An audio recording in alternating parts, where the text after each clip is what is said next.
இயேசு கிறிஸ்துவை பற்றிய உபதேசங்கள்.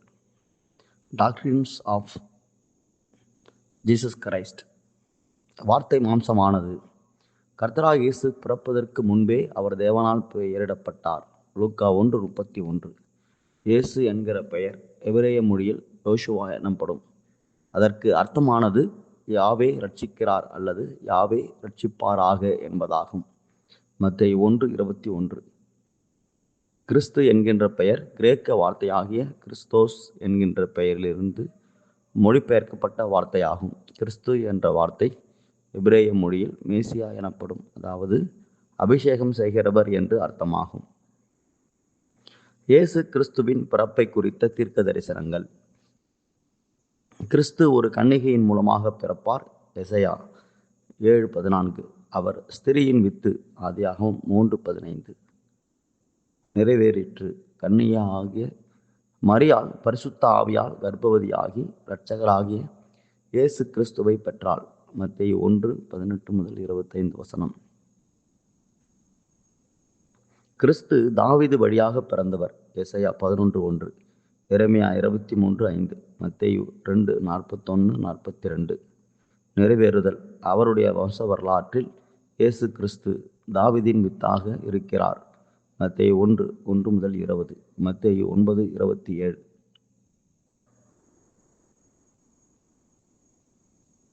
15:22. கிறிஸ்து பெத்லகேமில் பிறப்பார். மீகா 5:2. மத்தேயு 2:4-6. நிறைவேறுதல். அகஸ்தராயனால் கட்டளை பிறப்பித்தபடியால் குடிமதிப்பெழுத வேண்டுமென்று யோசேப்பும் மரியாளும் கலிலேயா நாட்டிலுள்ள நாசரேத்தூரிலிருந்து பெத்லகேமுக்கு போக வேண்டியதாயிற்று. ஏனென்றால் அவர் தாவீதின் வம்சத்தானும் குடும்பத்தானுமாயிருந்தார். லூக்கா 1:1-7. இயேசு பிறப்பை குறித்த விளக்கம். நீ கர்ப்பவதியாகி ஒரு குமாரனை பெறுவாய், அவருக்கு இயேசு என்று பெயரிடுவாய் என்று மரியாளுக்கு சொல்லும்படி கர்த்தர் தூதனை அனுப்பினார். லூக்கா 1:31-26-38. உன் மனைவியாகிய மரியாளை சேர்த்துக்கொள்ள ஐயப்படாதே, பரிசுத்த ஆவியினால் அவளிடத்தில் உற்பத்தி ஆயிருக்கிறது என்று யோசேப்பினிடத்தில் கூறினான். மத்தேயு 1:20-18-25.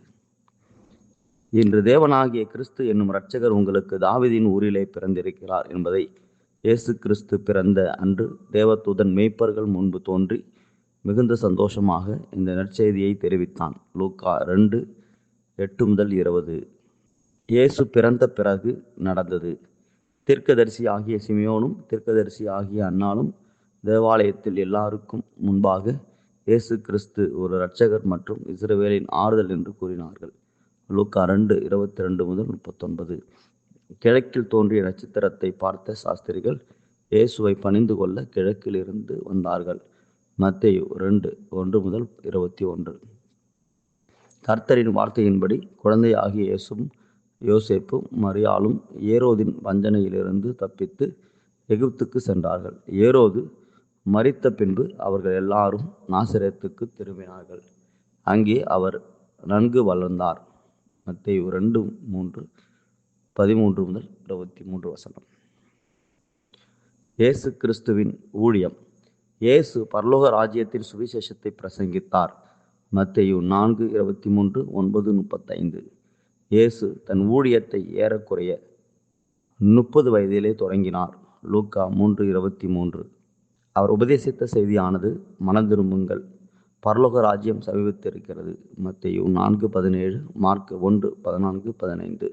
நல்ல பொக்கிஷமாகிய பரலோக ராஜ்யத்தை குறித்து பிரசங்கித்தபடியால் அந்த செய்தியானது சுவிசேஷம் அல்லது நற்செய்தி என்று அழைக்கப்படுகிறது. இந்த ரட்சிப்பிற்குரிய நற்செய்தியை உபதேசிக்கவே அவர் இவ்வுலகத்திற்கு அனுப்பப்பட்டார். லூக்கா 4:43. கர்த்தராகிய இயேசு பரலோக ராஜ்யத்தின் தன்மையை வெளிப்படுத்தினார் மற்றும் அதில் எப்படி பிரவேசிப்பது என்று நமக்கு கற்றுத்தந்தார். பரலோக ராஜ்யத்தின் வெளிப்பாடு. என் பிதாவின் வீட்டில் அநேக வாசஸ்தலங்கள் இயேசு சொன்னார். யோவான் 14:1-3. மத்தேயு 25:34. பரலோக ராஜ்யத்தின் மகிமை. கிறிஸ்துவுடனே கூட பரலோகத்தில் இருப்பது அதிக நன்மையாயிருக்கும். பிலிப்பியர் 1:23. உயிர்த்தெழுதல் ஆகிய பரலோகில் எப்படி இருக்கும் என்றால் அழியாததும் மாசற்றதும் வாடாததுமாயிருக்கும். 1 பேதுரு 1:4. அது அசைவில்லாத ராஜ்யம். எபிரேயர் 12:28. அது சுதந்திரத்தின் பொருள். எபிரேயர் 10:34. அதில் மரணமும் இல்லை, துக்கமும் இல்லை, அலறுதலும் இல்லை, வருத்தமும் இல்லை. வெளிப்படுத்தல் 21:4. உயிர்த்தெழுதலில் கொள்வனையும் கொடுப்பனையும் இல்லை. அவர்கள் பரலோகத்திலே தேவதூதரை போல் இருப்பார்கள் என்று இயேசு சொன்னார்.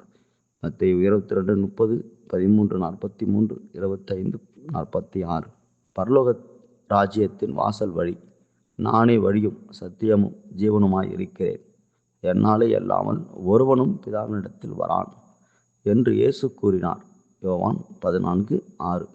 ஒருவன் ஜலத்தினாலும் ஆவியினாலும் பிறவாவிட்டால் தேவனுடைய ராஜ்யத்தில் பிரவேசிக்க மாட்டான். யோவான் 3:5. தேவனுடைய ராஜ்யத்தின் கட்டளை. நீங்கள் ஒருவரில் ஒருவர் அன்பாயிருங்கள் என்கிற புதிதான கட்டளையை நான் உங்களுக்கு கொடுக்கிறேன் என்று கர்த்தராகிய இயேசு சொன்னார். யோவான் 13:34. அவர் தேவனுடைய ராஜ்யத்தின் கட்டளையை 2 பகுதியாக பிரித்தார். உன் முழு இருதயத்தோடும், உன் முழு ஆத்துமாவோடும், உன் முழு மனதோடும் தேவனிடத்தில் அன்பு கூறுவாயாக. உன்னிடத்தில் நீ அன்பு கூறுவது போல பிறனிடத்திலும் அன்பு கூறுவாயாக. மத்தேயு 22:36-40. நாம் கிறிஸ்துவுக்குள்ளாக பிறரை நேசிப்பதின் மூலமாக தேவனையும் நேசிக்கின்றோம். எனவே தேவனின் அன்பை கொண்டு பிறரை நேசிப்பதனால் தேவனுடைய ராஜ்யத்தின் கட்டளையை நிறைவேற்றுகிறவர்களாய் இருக்கிறோம். பரலோக ராஜ்யத்தின் பரிசு.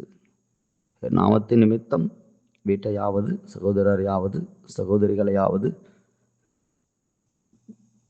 தகப்பனையாவது, தாயையாவது, மனைவியையாவது, பிள்ளைகளையாவது, நிலங்களையாவது விட்டவன் எவனோ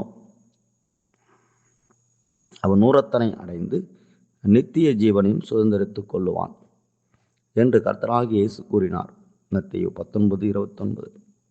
இந்த வாக்கியத்தில் தாம் தெரிந்து கொள்ள வேண்டியது யாதென்றால், ஒருவன் தேவனுடைய ராஜ்யத்தின் ஊழியத்தில் வேலை செய்வது ஒருபோதும் விலை மதிக்க முடியாதொன்றாகும். மத்தேயு 25:19-23. பல்வேறு அற்புதங்களையும் அடையாளங்களையும் மற்றும் அதிசயங்களையும் இயேசு கிறிஸ்து செய்தார். வாதை, துன்பம் மற்றும் அன்றாட கஷ்டத்தில் இருந்த மக்களை விடுதலையாக்கவே இயேசு அற்புதங்களையும் குணமாக்குதலையும் செய்தார். மற்ற மனிதர்களின் கவலைகளை இயேசு அதிகமாக தீர்த்து வைத்தார்.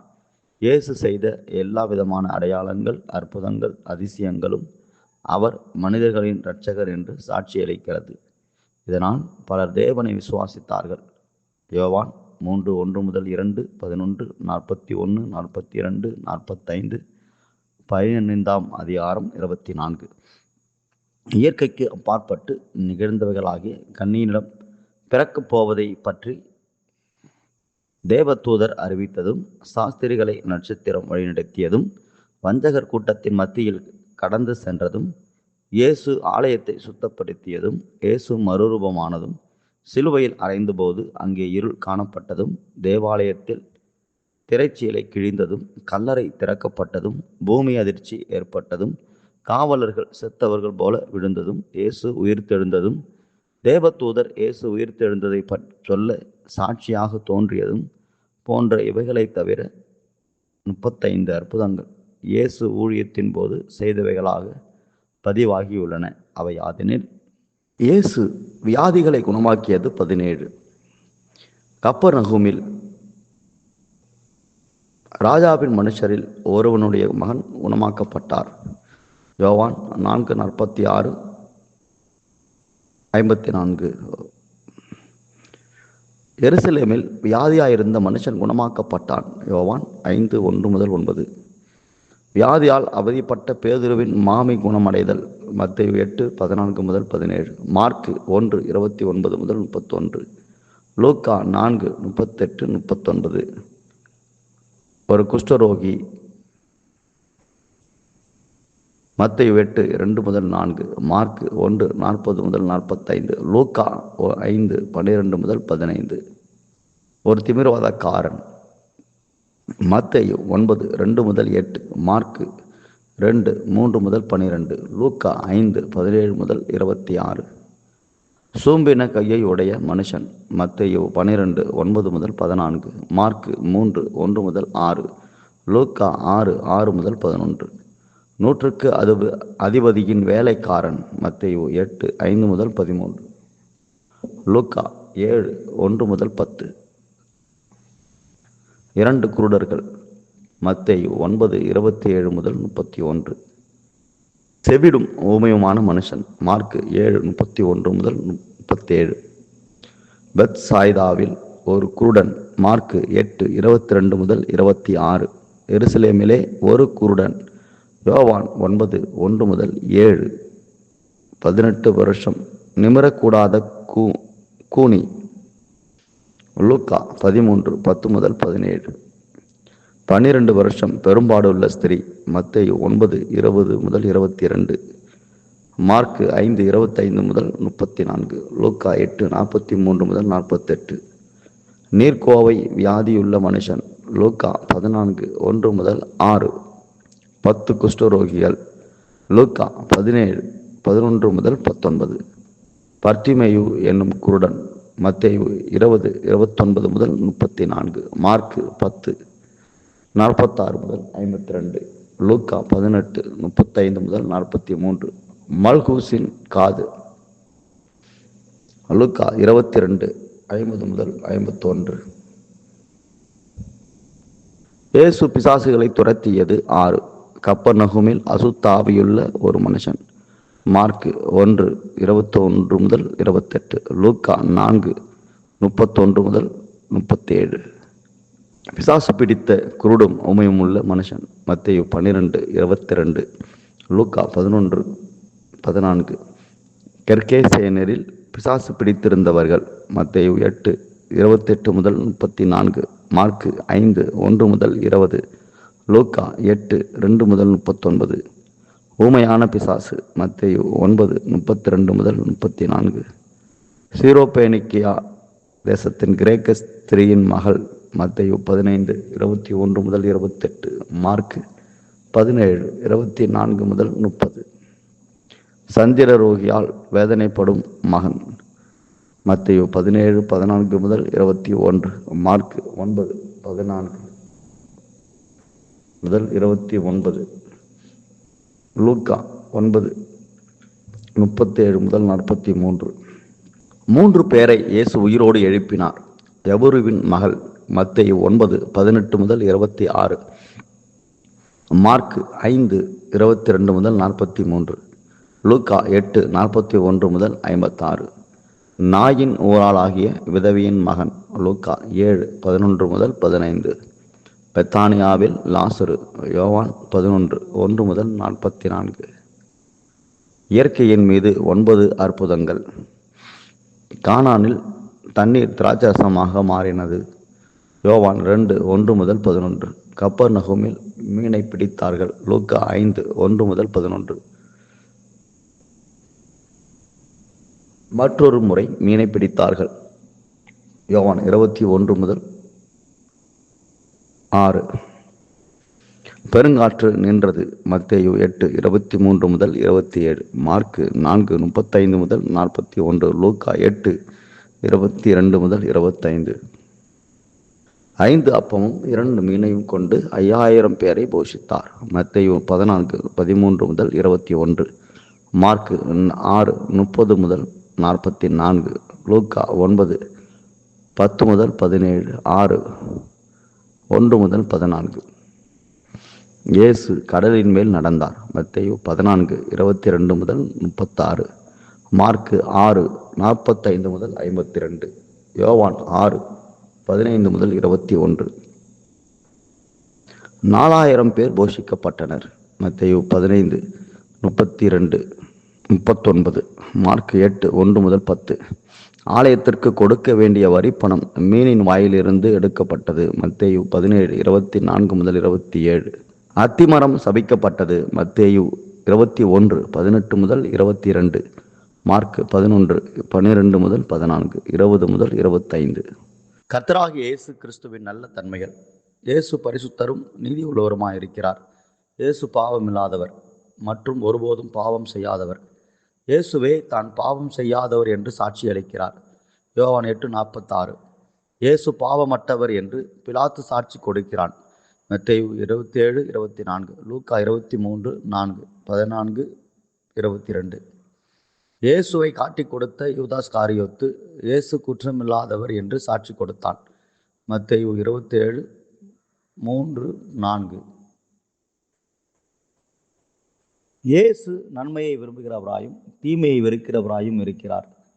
இயேசு நன்மை செய்கிறவராயும் பிசாசின் வல்லமையில் அகப்பட்ட யாவரையும் குணமாக்குகிறவராயும் சுற்றித் திரிந்தார். அப்போஸ்தலர் 10:38. பிதாவுக்கு பிரியமானவைகளை இயேசு எப்போதும் செய்தார். யோவான் 8:29. இயேசு மாயக்காரரையும் தீமை செய்கிறவர்களையும் கடுமையாக எதிர்த்தார். மத்தேயு 6:2-5, 16. மத்தேயு 23. இயேசு தன்னுடைய சீஷர்கள் பரிசுத்தமாக இருக்க வேண்டும் என்று எண்ணினார். இயேசு தன்னுடைய சீஷர்கள் பரிசுத்தமாய் இருக்க வேண்டும் என்று அவர்களுக்கு போதித்தார். மத்தேயு 5:21-28. இயேசு தன்னுடைய சீஷர்கள் பரிசுத்தமாக்கப்பட்டவர்களாகும்படி அவர்களுக்காக ஜெபித்தார். யோவான் 17:17. மனித இனம் பரிசுத்தமாவதற்காக இயேசு தம்முடைய ஜீவனை கொடுத்தார். மத்தேயு 20:28.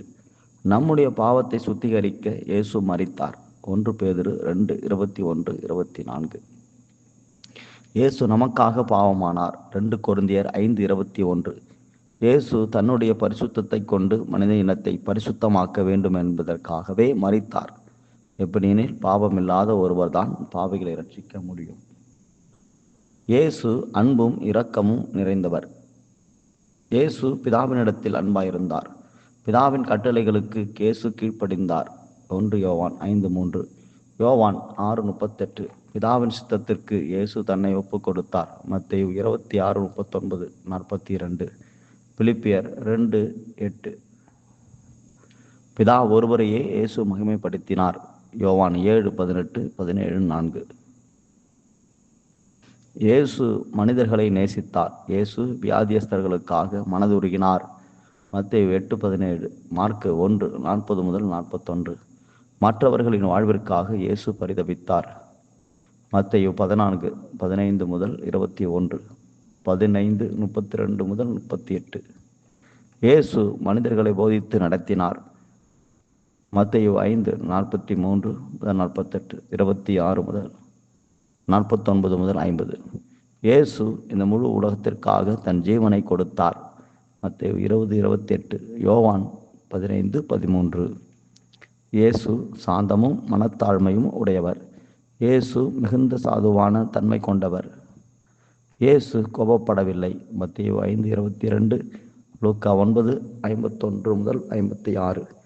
இயேசு மற்றவர்களிடம் விவாதம் பண்ணவில்லை. மத்தேயு 26:62-63, 1 பேதுரு 2:22-23. இயேசு வீண் வார்த்தைகளையும் நிந்தனைகளையும் சகித்தார். மத்தேயு 5:39, 26, 67, 68. ஏசாயா 50:6. இயேசு மிகுந்த மனத்தாழ்மை உடையவர். இயேசு பாவிகளை ஏற்றுக்கொண்டார். லூக்கா 5:27-32, 15:1-2. இயேசு மற்றவர்களுக்கு பணி செய்ய தன்னை தாழ்த்தினார். மத்தேயு 20:28, யோவான் 13:12-17. இயேசு தன்னைத்தான் ஒருபோதும் மகிமைப்படுத்தி கொள்ளவில்லை. யோவான் 5:41, 8:50, பிலிப்பியர் 2:6. இயேசு கிறிஸ்துவின் மரணம். இயேசுவின் மரணம் குறித்த அனுமானங்களும் ஒப்புமைகளும். அனுமானங்கள்: 30 வெள்ளி காசுக்காக அவர் காட்டிக் கொடுக்கப்பட வேண்டும். சகரியா 11:12-13. நிறைவேறியது. மத்தேயு 26:15-16, 27:3-10.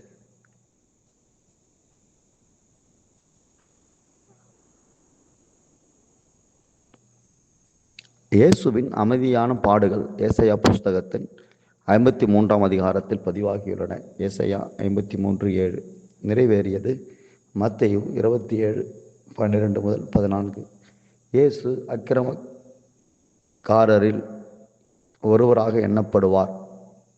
ஏசாயா 53:12 நிறைவேறியது. லூக்கா 23:33 பாவம் காணிக்கை சங்கீத புஸ்தகத்தின் 22ஆம் அதிகாரத்தில் பதிவாகியுள்ளது. சங்கீதம் 22:13-18 நிறைவேறியது. யோவான் 19:17-24 இயேசு தாம் எருசலேமுக்கு போய் மூப்பராலும் பிரதான ஆசாரியராலும் வேத பாரகராலும் பல பாடுகள் பட்டு கொலையுண்டு 3ஆம் நாளில் உயிர் தேட வேண்டும் என்பதை தம்முடைய சீஷர்களுக்கு முன்னமே சொல்லியிருந்தார். மத்தேயு 16:21 17:22-23 மனுஷகுமாரனும் ஊழியம் கொள்ளும்படி வராமல் ஊழியம் செய்யவும் அநேகரை மீட்கும் பொருட்டாக தம்முடைய ஜீவனை கொடுக்கவும் வந்தார் என்று இயேசு சொல்லியிருந்தார். மத்தேயு 20:28 இயேசு நமக்காக ஜீவனை தந்தபோது இவை நிறைவேறியது. இது 4 சுவிசேஷ புஸ்தகத்திலும் பதிவாகியுள்ளது. ஒப்புமை தோல் உடை ஒரு மிருகம் பலியானதை குறிக்கிறது. ஆதியாகமம் 3:21 ஆபேலின் காணிக்கை இரத்தம் சம்பந்தமான பலியாயிருக்கிறது. ஆதியாகமம் 4:4 ஆபிரகாம் ஈசாக்கை பலியாக கொடுக்க முன்வந்தது போலவே தன் ஒரே பேரான குமாரனை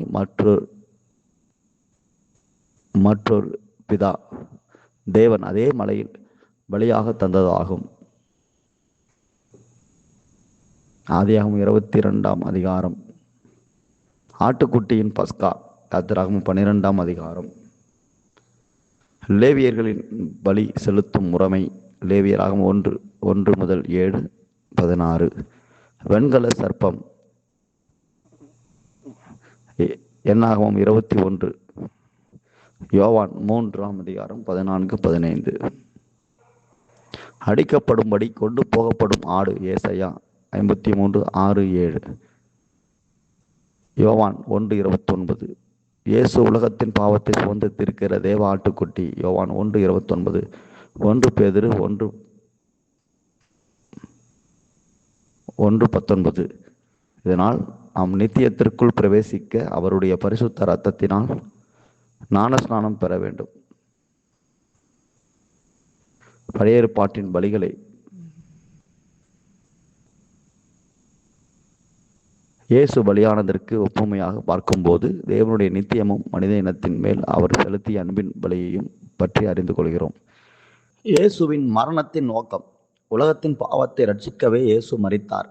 கர்த்தராகிய இயேசு தன்னுடைய பாவத்திற்காக மரிக்கவில்லை. யோவான் 19:6 அதற்கு மாறாக அநேகரின் பாவத்தை சுமக்கவே அவர் மரித்தார். மத்தேயு 20:28 ரோமர் 8:1 1 கொரிந்தியர் 15:3 எபிரேயர் 9:28 நியாயப்பிரமாணத்தை நிறைவேற்றவே இயேசு மரித்தார். நியாயப்பிரமாணத்தின்படி ஓரளவு அனைத்தும் இரத்தத்தினால் சுத்திகரிக்கப்படும். இரத்தம் சிந்துதல் இல்லாமல் பாவ மன்னிப்பு உண்டாகாது. தேவனும் சிலுவையில் இரத்தம் சிந்தாமல் இருந்திருந்தால் இவ்வுலகத்தின் பாவம் கழுவப்பட்டிருக்காது.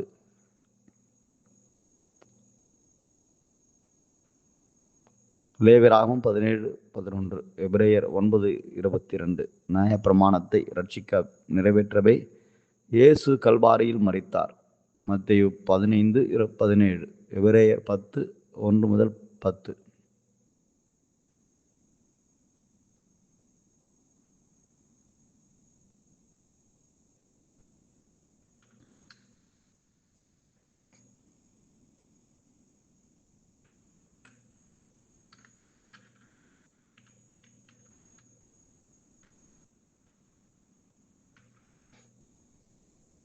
இயேசுவின் மரணத்தின் விளைவு.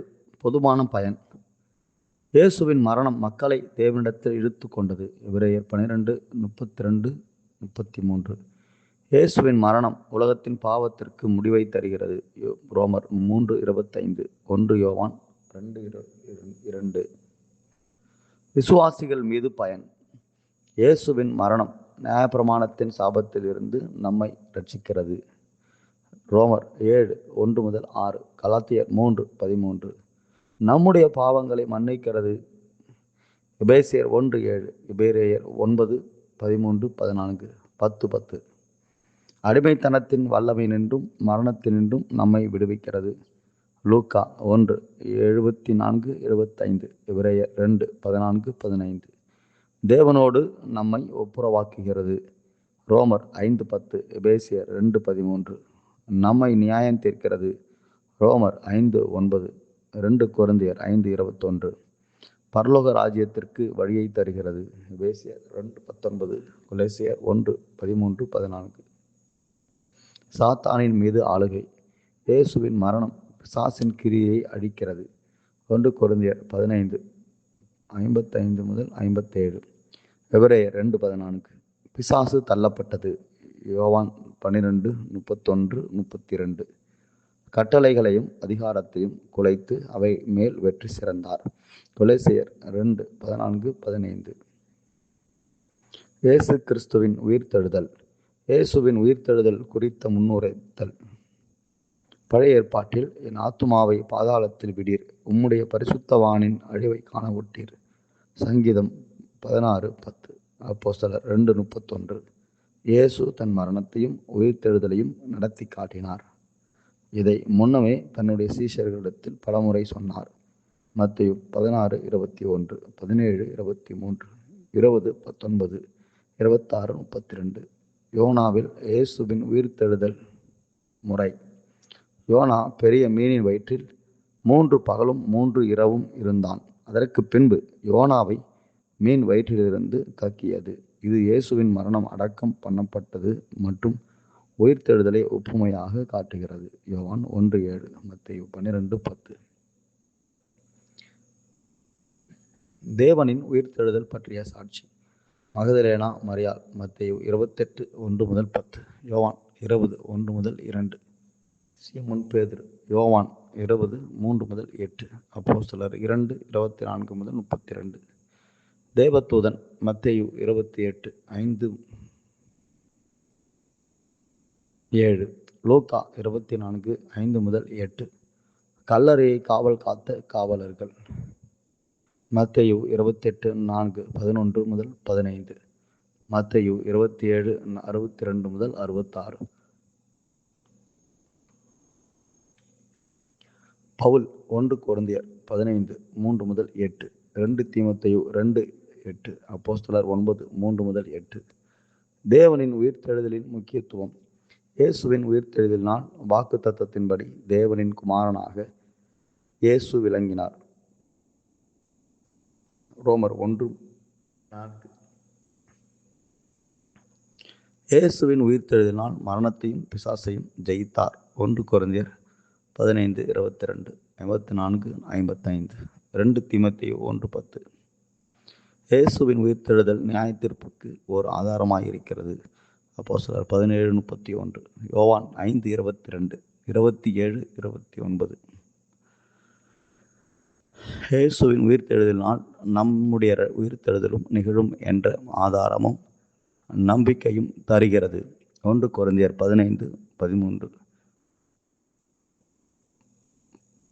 14, 1 தெசலோனிக்கேயர் 4:14, 1 பேதுரு 1:3-4. இயேசுவின் உயிர்த்தெழுதலின் மூலம் நாமும் புதிய ஜீவனுக்குள் நடக்க இது ஆதாரமாயிருக்கிறது. அவர் மாம்சத்தினால் பாவத்தை மேற்கொண்டார். ரோமர் 6:4, 10-13, 8ஆம் அதிகாரம் 3-11. இயேசு கிறிஸ்துவின் பரமேறுதல். வரலாற்றின் உண்மையும் பரமேறுதலின் குறிப்பும். கர்த்தராகிய இயேசு தம்முடைய கைகளை உயர்த்தி சீஷர்களை ஆசீர்வதிக்கும் போது பரலோகத்துக்கு எடுத்துக்கொள்ளப்பட்டார். லூக்கா 24:50-51. சீஷர்கள் வானத்தை அண்ணாந்து பார்த்து கொண்டிருக்கையில் இயேசு 2 தேவதூதர்கள் தோன்றி இயேசு வானத்துக்கு எடுத்துக்கொள்ளப்பட்டார் என்று கூறினார்கள். அப்போஸ்தலர் 1:9-11. இயேசு பரலோகத்துக்கு போய் தேவதூதர்களும் அதிகாரங்களும் வல்லமைகளும் அவருக்கு கீழ்ப்பட்டிருக்க செய்தார். எபிரேயர் 4:14, 1 பேதுரு 3:22. இயேசுவின் பரமேறுதலினால் பெற்ற விளைவுகள். இயேசுவின் பரமேறுதலின் மூலம் அவருடைய சர்வ வல்லமையை நாம் புரிந்து கொள்ள முடிகிறது. எபேசியர் 1:18-21. இயேசுவின் பரமேறுதலினால் வானத்திலும் பூமியிலும் சகல அதிகாரம் கொடுக்கப்பட்டிருக்கிறது. மத்தேயு 28:18. பிலிப்பியர் 2:9-10. கிறிஸ்து பரமேறின பிறகு தேவன் வாக்குத்தத்தம் பண்ணினபடி பரிசுத்த ஆவியை 10 நாட்கள் கழித்து அனுப்பினார். முதன்முறை பரிசுத்த ஆவி பெந்தகோஸ்தே நாளில் இறங்கியது. யோவான் 7:39, 14, 16, 17, 16, 7, அப்போஸ்தலர் 1:5, 2:33. கிறிஸ்து மறுபடியும் வருவார். அவர் உலகத்தை நியாயத்திற்கு வருவார். வெளிப்படுத்தல் 22:12. இயேசு கிறிஸ்து மெய்யான தேவன்.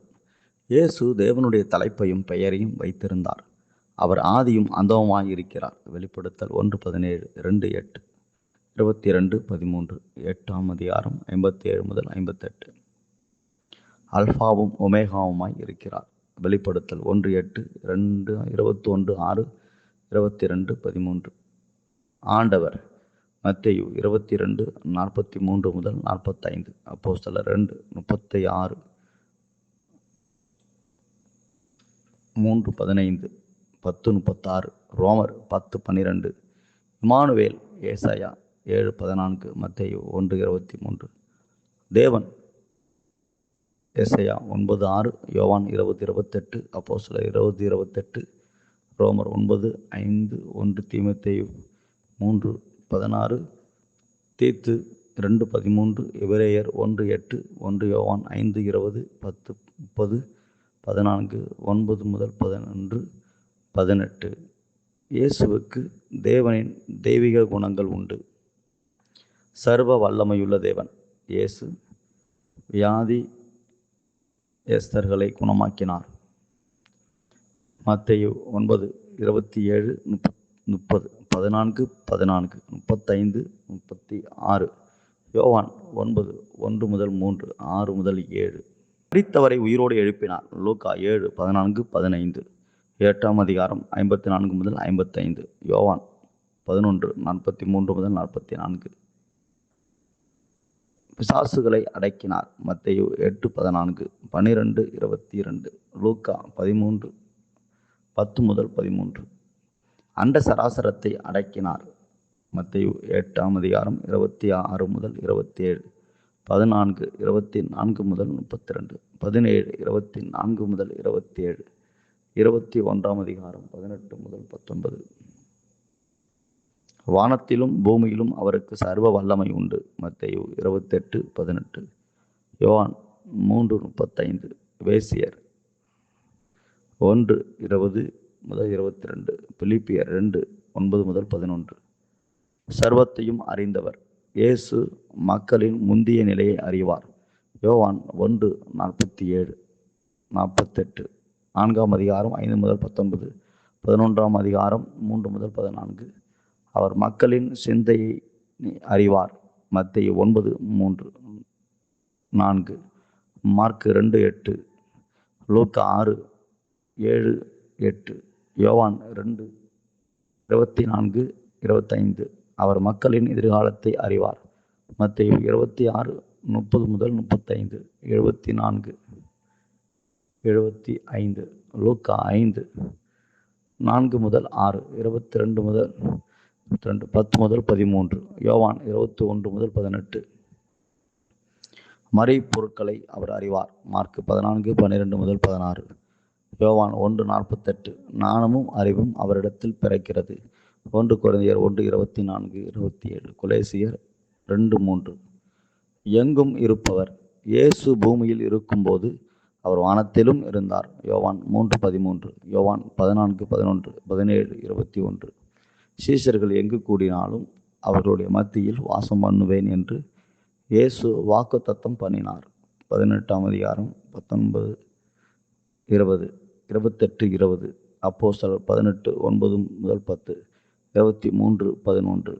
விசுவாசிகளிடம் இயேசு தங்குவார். யோவான் 14, 20, 17, 21-23. 2 கொரிந்தியர் 13:5. நிறைவாகிய தேவன் எல்லாவற்றையும் நிரப்புகிறவராயிருக்கிறார். எபேசியர் 1, 23. தேவ ஊழியத்தை இயேசு சுமந்தார். இயேசு படைத்தார். யோவான் 1:3, கொலோசியர் 1:16, எபிரெயர் 1:2-10. இயேசு பாவத்தை மன்னித்தார். மார்க்கு 2:5-10, லூக்கா 7:40-49, யோவான் 5:14. இயேசு நியாயம் தீர்த்தார். 2 தீமோத்தேயு 4:1, வெளிப்படுத்தல் 22:12. இயேசு இறந்தவர்களை உயிரோடு எழுப்பி நித்திய ஜீவனை தந்தள்ளினார். 6:39-44, 1 கொரிந்தியர் 15:52-53, பிலிப்பியர் 3:21. இயேசு பழைய ஏற்பாட்டின் தேவனாயிருக்கிறார். தேவன் ஒரு படைப்பாளி. ஆதியாகமம் 1:1, நெகேமியா 9:5, ஏசாயா 42:5. இயேசு ஒரு படைப்பாளி. யோவான் 1:1-3, கொலோசியர் 1:16, எபிரெயர் 1:10. தேவன் ஒரு இரட்சகர். ஏசாயா 43:16, ஓசியா 13:4. இயேசு ஓர் இரட்சகர். லூக்கா 2:11, அப்போஸ்தலர் 4:12, யூதா 24. தேவன் ஒரு ராஜா. சங்கீதம் 10:16, 96:10. இயேசு ஒரு ராஜா. வெளிப்படுத்தல் 11:15. தேவன் மகிமையின் ராஜா. சங்கீதம் 24:10. இயேசு ஒரு மகிமையின் தேவன். 1 கொரிந்தியர். தேவன் தேவர்களுக்கு தேவனுமாய் ஆண்டவர்களுக்கு ஆண்டவருமாய் இருக்கிறார். வாகம் 10:17, தானியேல் 2:4. இயேசு ஆண்டவர்களுக்கு ஆண்டவரும் ராஜாக்களுக்கு ராஜாவுமாய் இருக்கிறார். வெளிப்படுத்தல் 17:14, 19:16. கர்த்தர் ஜீவனின் தேவன். வாகம் 32:39, எரேமியா 38:16. இயேசு ஜீவனின் தேவன். யோவான் 1:4, 11:25, 14:6. தேவன் ஆதியும் அந்தமுமாய் இருக்கிறார். ஏசாயா 44:6, 48:12. இயேசு ஆதியும் அந்தமுமாய் இருக்கிறார். வெளிப்படுத்தல் 1:17, 22:13.